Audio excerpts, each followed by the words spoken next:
injuries, we are at 21,311, and finally deaths, we are standing at 848. When we are looking at the statistics provincially, Western Cape is sitting at 27,006 cases. Gauteng with 4,845 cases. Eastern Cape with 4,936 cases. KwaZulu-Natal sitting at 2,869 cases. Limpopo with 206. Northwest with 364. Mpumalanga with 144 cases. And Northern Cape with 95 cases. We also have unknown cases that are just 5 cases. So stay tuned for our top stories for this hour. Now do remember to keep yourselves warm and eat all the foods that are nutritional so that you don't catch any flus or don't get this coronavirus. Remember, if you see any symptoms of COVID-19, that is shortness of breath, a cough, or just a high fever, do make sure that you contact the COVID-19 helpline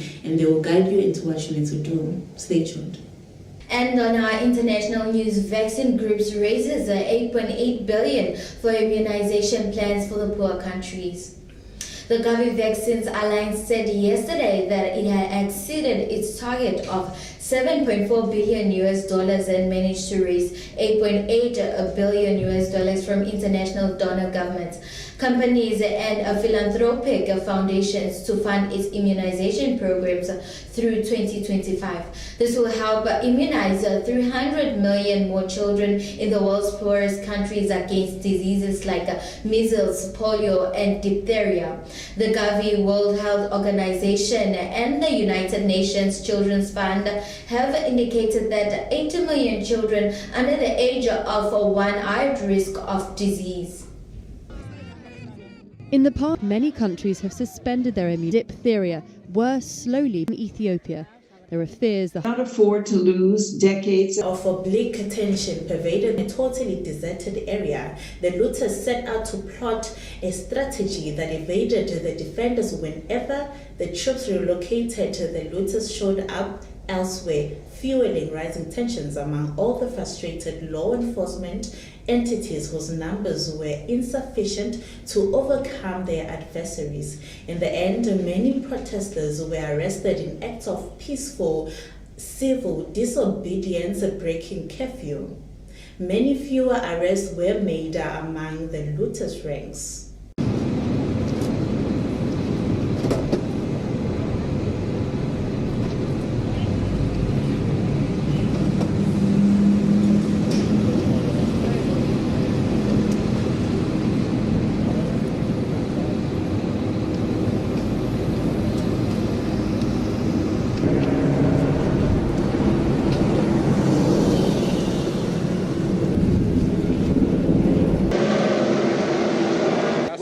No for an answer. No for an answer. Young Dub, you know what I'm talking about? We ain't planning all that. We got our homegirls with us. We got our homegirls with us. Yeah, get the boys now. Yeah. We ain't playing. Yeah. We ain't playing. Also on your international news, in Washington, D.C., demonstrators have defied curfew to protest outside the White House despite a major military presence. Yeah, they have. We're seeing a very, very different scene than we have over the last few days here in the nation's capital. I want to show you Lafayette Park. This is an area just outside of the White House, typically full of people, full of demonstrations. Over the last few days, it's been full of National Guard and military police, law enforcement officials, head to toe in riot gear, making ominous formations. Yesterday, they were actually about halfway down this block. They forced the protesters out of this intersection. Over the last few days, we'd seen clashes between police and some of the protesters. Yesterday, a very different story. There was a curfew here in Washington, D.C. Originally, it was 7 p.m. earlier in the week. Last night, it was 11 p.m. It came and went without incident, made until about 3 a.m., eventually dispersing. That's when the military police and many of their military vehicles also picked up and left. And this morning, it's mostly quiet. There's just a handful of Secret Service agents beyond the gate, none of them in riot gear. Though I can tell you that this fence that is typically not here at Lafayette Park, it's about 8 feet tall and wraps around the entire thing. has been reinforced and expanded in some areas.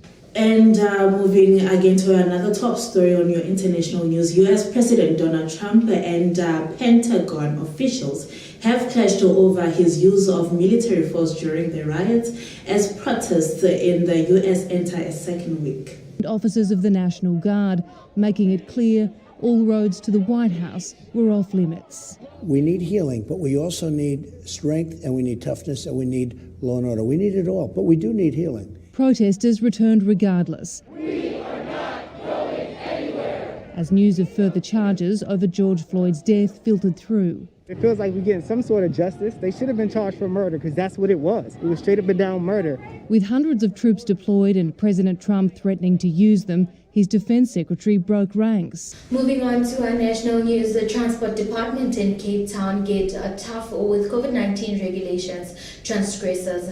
Nyanga taxi rank in Cape Town was allegedly indicated as a concern in their compliance with the COVID-19 measures. The Western Cape MEC of Transport, Bonginkosi Madigizela, says that they had a discussion with the Department of Transport considering a serious charge of attempted murder for those who are still failing to adhere to the rules and regulations of the COVID-19 lockdown. It's the early morning hustle and bustle at Nyanga taxi rank. With trains not running, most people have to make use of buses and taxis. The department says there is high compliance with buses that carry the permitted amount of passengers, but taxis are a problem. A contact number was set up for the public to raise concerns or issues, and Nyanga taxi rank was flagged as a problem. The MEC says while there is much better compliance than before, the message needs to be made clear.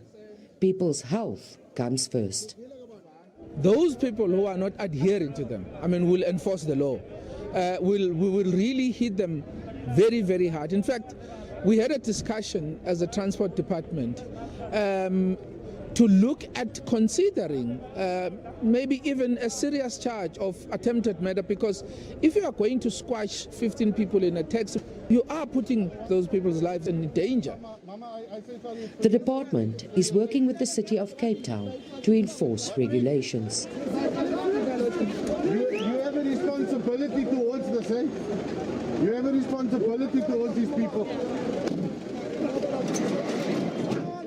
This morning, a number of taxis were stopped and passengers told to disembark as it was overloaded. We are heading into winter. We still have to achieve our peak in this virus. And if we're not enforcing regulations at taxi ranks, where thousands of people are congregating and moving across on a daily basis, we're going to see that peak even go further and cause more havoc in the city. On your national news, the Red Cross War Memorial Children's Hospital in Cape Town has recorded a number of 7 children in COVID-19 ward, and others are currently awaiting test results. The hospital also confirmed that 2 of the minors who have died of the virus since the pandemic hit the country were also patients at the Red Cross. Up to 37 positive tests in total have been recorded at the hospital since the start of the pandemic. It has been reported the hospital's head of pediatric emergency care, Dr. Heloisa Bizer, reported that there have been children under the age of a month who have been positive. We are here this afternoon at the famous Red Cross Children's Hospital in Cape Town. We have arrived outside the emergency unit and are about to be shown a new temporary facility here called the TNT Center. TNT obviously stands for testing and triage. Okay, so welcome to our coronavirus testing tent. So at the gates, the children would have been screened for corona-like symptoms, and the caregiver is also going to be screened. And if they screen positive, in other words, they are reporting symptoms of the COVID-19 disease, they will be directed to this tent, where they will wait outside, and we've got spacing marked out on the tarmac over there. They will come in one by one. They will present their screening tool to the clerk that's sitting in here, who will then generate a set of stickers. They will then have to degerm their hands, and they will be told to take a seat in the waiting area. Now on your national news, supporters of the Black Lives Matter movement gathered outside the South African Parliament in Cape Town. Protesters expressed solidarity with African-American George Floyd in the United States. Floyd, who is 46 years old, died after a white Minneapolis police officer pressed his knee against the handcuffed and armed black man's neck as he cried that he couldn't breathe. The Black Solidarity Campaign wants to establish a process of movement building. Mate Khali, a protester, said that they have got to start somewhere. Some people in the world are far ahead of us, but just because some people are far ahead of us, it does not mean that they cannot begin. It's better later than never. Supporters of the Black Lives Matter movement gathered outside the South African Parliament in Cape Town Wednesday.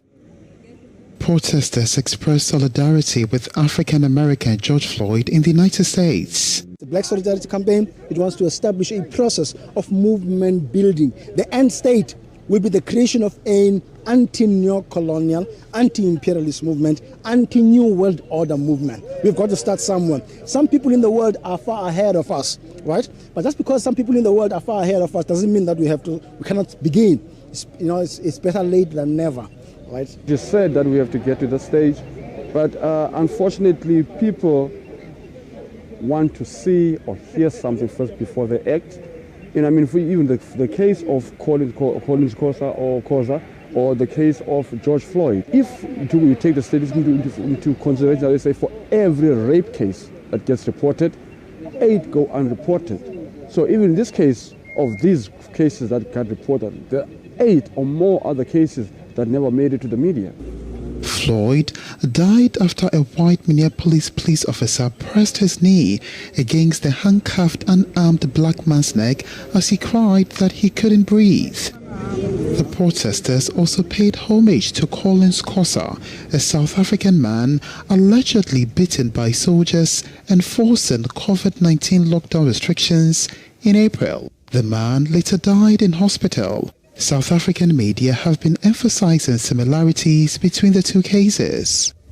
Now moving to your local news, a collapse in tourism due to coronavirus lockdown measures is threatening the existence of Dinokeng Game Reserve. A 1-hour drive from Johannesburg, South Africa, the 20,000 hectare park is home to the Big Five. The number of invasions made by poachers into the park also tripled during the lockdown as intruders hunt for bushmeat or a lucrative payday in the form of ivory or rhino horn.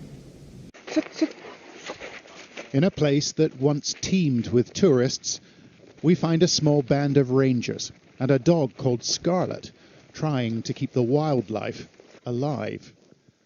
For the future of this South African game park is in the balance. The pandemic has chased off the visitors, and the poachers have stomachs to fill.